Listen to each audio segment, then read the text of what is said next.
Este é um trabalho voluntário, sem fins lucrativos, que oferece livros gravados em MP3 para aqueles que não têm condições de ler livros impressos. Para ouvir este e outros livros gratuitamente na íntegra, acesse nosso canal e leia as instruções na aba Sobre.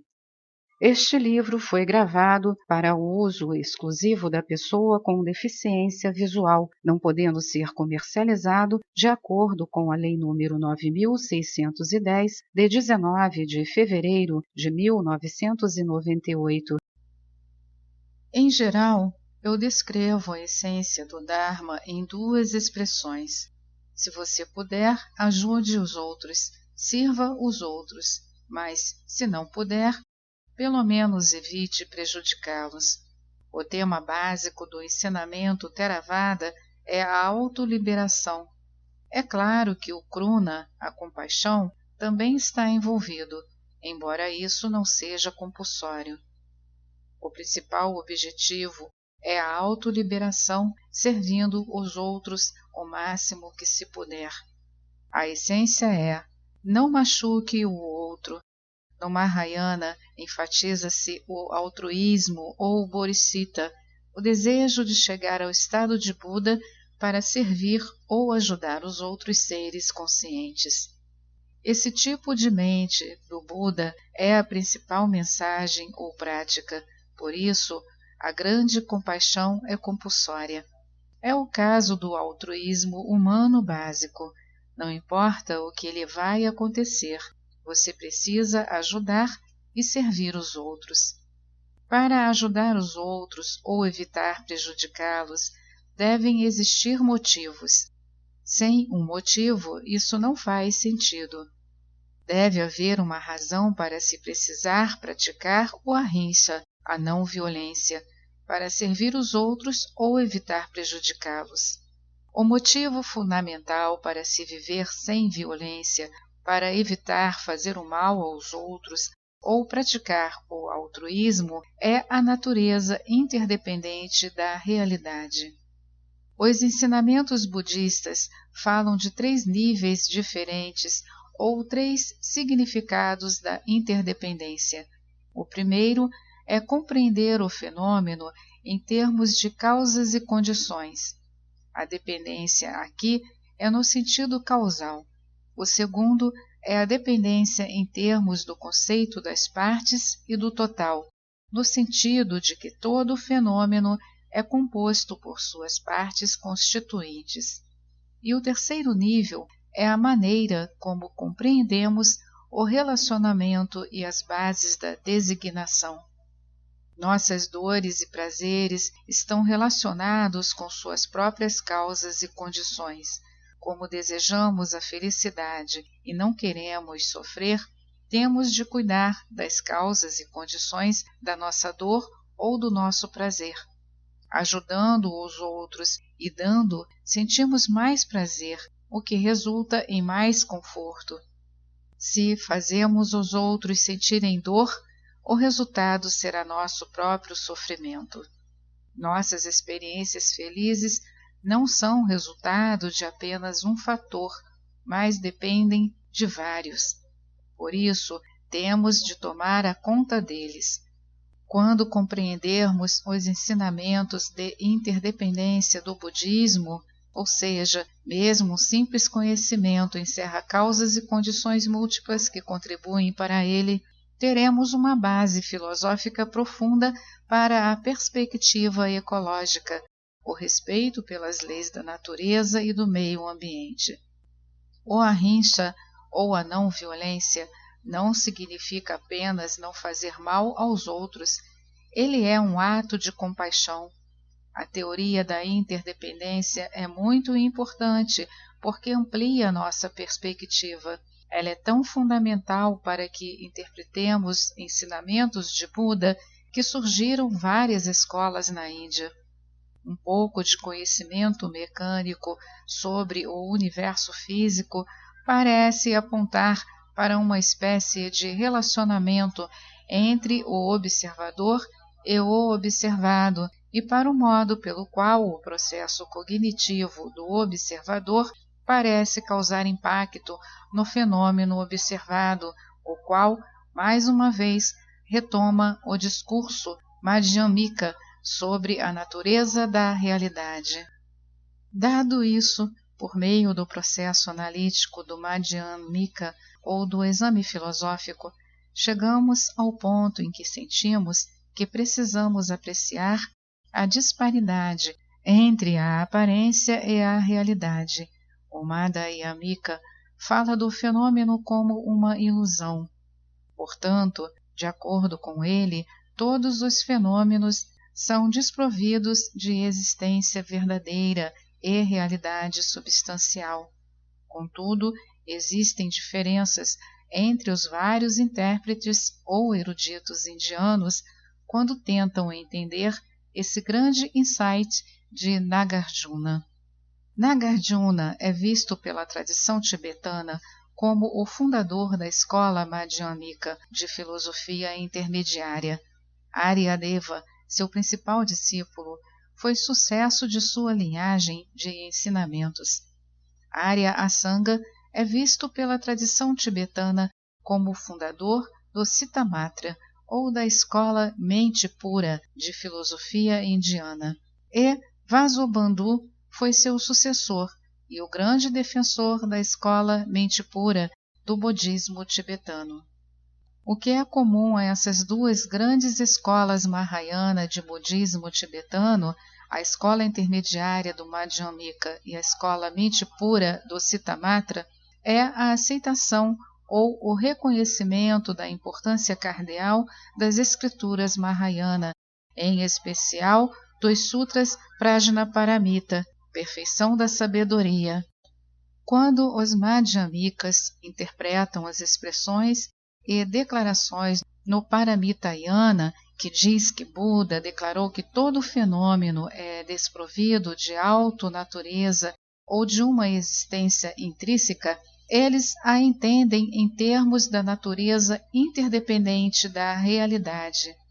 De certo modo, a natureza interdependente da realidade é usada como uma razão para se deduzir a ausência de existência independente ou autonatureza.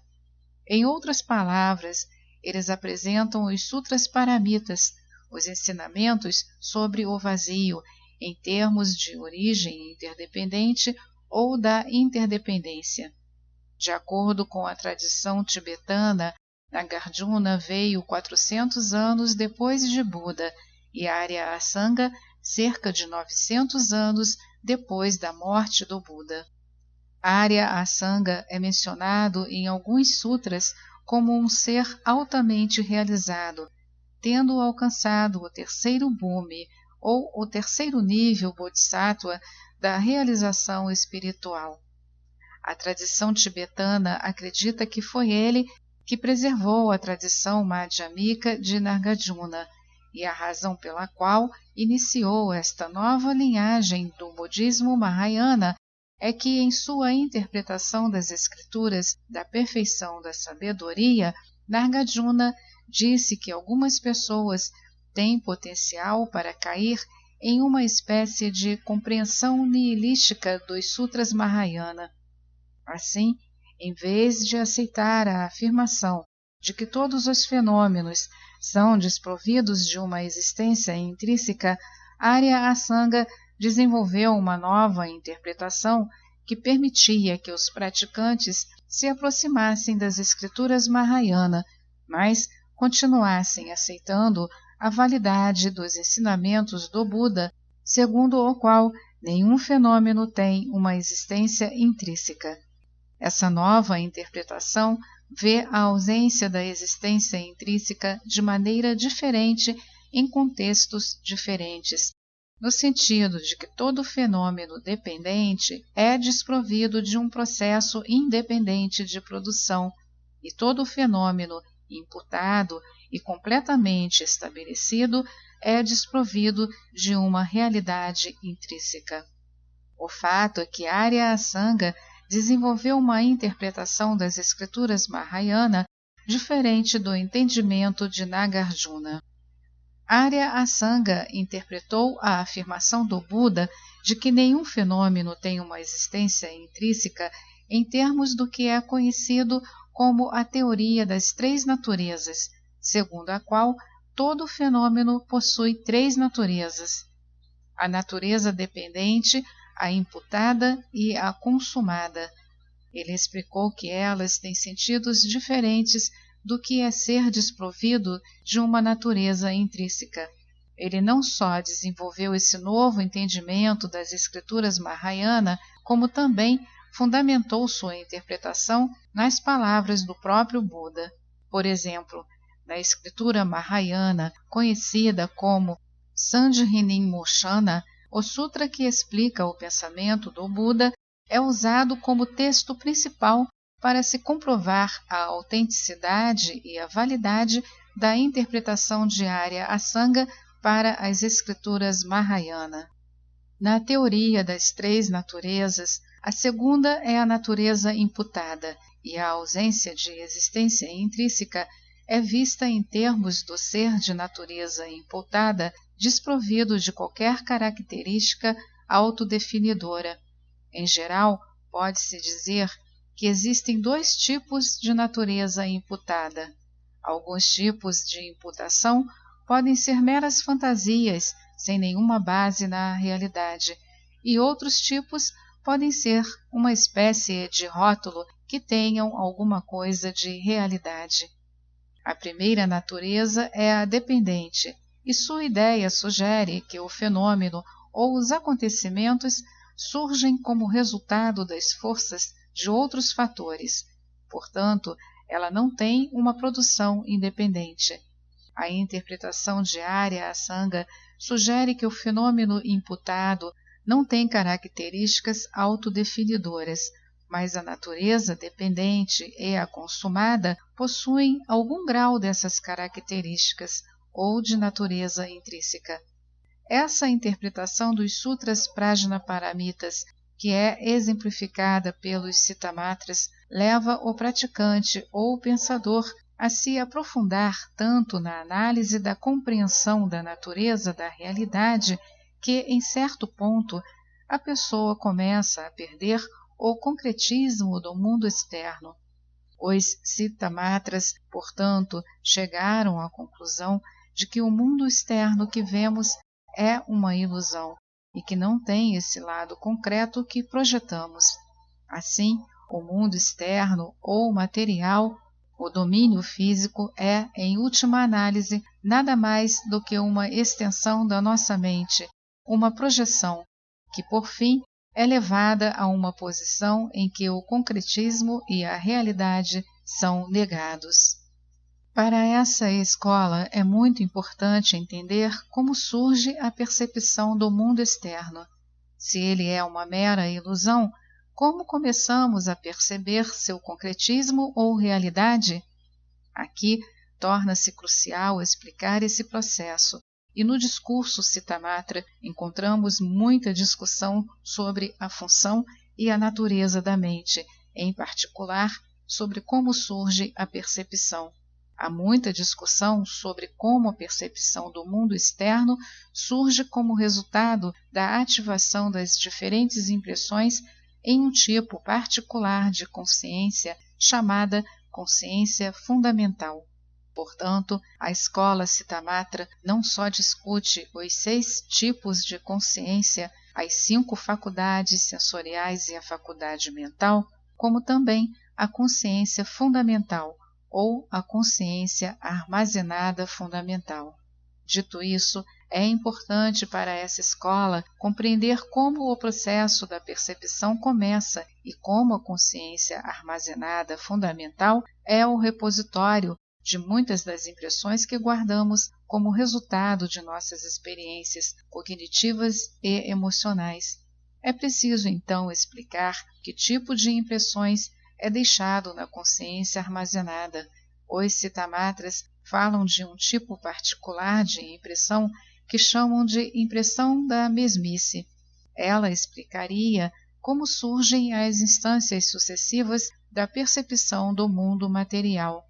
Por exemplo, se percebemos um objeto azul, essa percepção pode continuar até certo ponto, de modo que as instâncias sucessivas do objeto azul são resultado da ativação das impressões armazenadas na nossa consciência. A escola Citamatra classifica os diferentes tipos de impressões como impressões da linguagem e formação de hábitos. É nessa base que ela explica por que quando vemos um objeto azul temos o conceito da cor, ou por que o nome azul tem um relacionamento intrínseco com o objeto. E esse tipo de percepção surge como resultado de experiências sucessivas que temos ao usar a linguagem do azul. Assim, as impressões da linguagem e a formação de hábitos têm como resultado esse tipo de percepção. Esta é mais uma edição do canal Livros Falados Voz Humana. Que o bem, o bom e o belo se multipliquem em benefício das criaturas.